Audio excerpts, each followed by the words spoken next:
सृष्टि बचपन से ही दिखने में सुंदर नहीं थी, लेकिन अमीर बाप की बेटी सृष्टि पर उसकी माँ जान छिड़कती। मेरी बेटी कितनी प्यारी है, भगवान सबको सृष्टि जैसी बेटी दे। सृष्टि धीरे धीरे बड़ी होती है।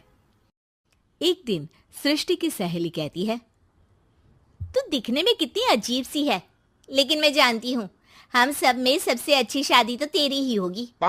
तेरे पापा अमीर जो हैं।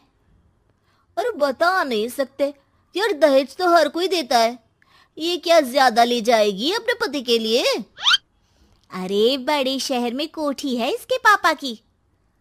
अरे पापा की है ना, कौन सी इसकी है? इसकी होती तब तो कोई भी लड़का इससे शादी कर लेता।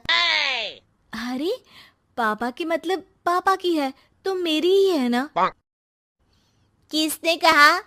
अब तेरी तो तब होगी ना जब तेरा भाई ना हो। वैसे भी शादी के बाद सारी प्रॉपर्टी भाई के नाम होती है। सृष्टि समझ जाती है कि उसे किसी भी हालत में माँ बाप की सारी प्रॉपर्टी को अपने नाम करना है, लेकिन कैसे? एक दिन सृष्टि का भाई शीनू कहता है, बहन क्या कर रही है? तुझसे एक बात करनी है। अरे हाँ करना, मैं तो तेरी बहन हूँ। बहन मेरी लाइफ में ना एक लड़की है, बहुत अच्छी है। मैं सोच रहा हूँ माँ और पापा से बात करूँ शादी के लिए। सृष्टि को समझ में आ जाता है कि भाई की शादी होते ही भाभी उसे एक दिन भी घर में बर्दाश्त नहीं करेगी। क्या बात है भाई, बताना कौन है वो? यार वो बहुत अच्छी लड़की है, पढ़ी लिखी है, मेरे साथ जॉब भी करती है। बस एक प्रॉब्लम है। प्रॉब्लम? क्या प्रॉब्लम है भाई? यार वो शादीशुदा है, लेकिन उसके पति ने उसे सिर्फ इसलिए छोड़ दिया क्योंकि उसके माँ बाप दहेज नहीं दे पाए। सृष्टि ये सुनकर न जाने क्यों खुश हो जाती है। अरे भाई तो क्या हुआ, लड़की तुझे तो पसंद है ना? शीनू को लगता है कि बहन उसे समझ रही है। वो इस बात से अनजान होता है कि उसकी बहन की मंशा पूरा घर हड़पने की है। सृष्टि अपनी माँ से कहती है, मम्मी मुझे तो बहुत चिंता है। पता है शीनू क्या कर रहा है? अरे क्या कर रहा है? वो तो काम पर जाता है और वापस घर आता है। नहीं ना माँ, वो यही तो नहीं कर रहा, बाकी सब कर रहा है। आपको पता है उससे प्यार है, और वो भी एक शादीशुदा लड़की से। ये क्या हो गया? मैं सोसाइटी में क्या मुंह दिखाऊंगी? अरे तेरे पापा तो यही कहेंगे कि मैंने ही उसे बिगाड़ दिया है। माँ देखो, मेरी बात मानो, पापा पर भी विश्वास करने की जरूरत नहीं है। अब आप ही बताओ, पापा इतनी देर घर के बाहर रहते हैं क्यों? बोलो। अरे बेटा वो तो नौकरी करते हैं ना। तू बहुत भोली है माँ। पापा का ऑफिस तो 7 बजे खत्म हो जाता है, लेकिन देखो कितनी देर से आते हैं। अरे नहीं बेटा, ऐसी कोई बात नहीं है। सृष्टि माँ को एक औरत से बात करते पिता की फोटो दिखाती है। देखो माँ, कैसे हैं पापा? मैं ना कहती थी कि पापा सही नहीं है। मैं तेरे पापा से बात करूंगी, दे फोटो मुझे। ओ माँ, वो तो डिलीट हो गई। लेकिन चल, तूने तो देख लिया ना। पापा से बाद में बात कर लेना, और हाँ, मेरा नाम बिल्कुल मत लेना। हाँ माँ। अब क्या था, सृष्टि के माँ और पिता के बीच झगड़ा होना शुरू हो जाता है। सृष्टि के मन में क्या चल रहा था कोई नहीं जानता था। एक दिन, माँ सृष्टि के लिए एक लड़का देखा है, वो लोग शाम को उसे देखने आने वाले हैं। और हाँ माँ, एक खुशखबरी, मैं और पापा मिलकर एक नया बिजनेस ट्राई कर रहे हैं। शाम को लड़का आता है, सांवले रंग का। सृष्टि को तो बिल्कुल भी पसंद नहीं आता। लड़की की माँ कहती है, लड़की का चेहरा तो कोई खास नहीं, लेकिन अगर मेरे बेटे को आप लोग सेटल कर दें तो मैं उसकी शादी आपकी बेटी से करवा दूं। सृष्टि को लड़का बिल्कुल पसंद नहीं था। उसे भाई पर गुस्सा आ जाता है।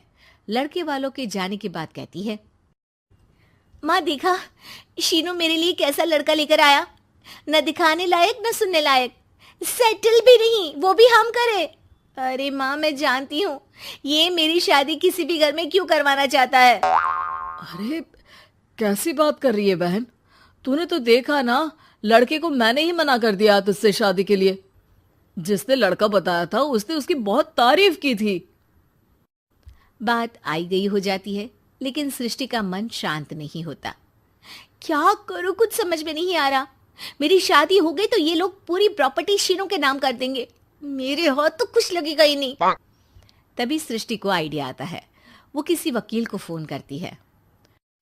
जी देखिए, अगर आपके मम्मी पापा का तलाक हो जाता है तो आपके पिता की आधी प्रॉपर्टी आपकी माँ के नाम हो जाएगी, फिर उसे वो किसी को भी दे सकती है।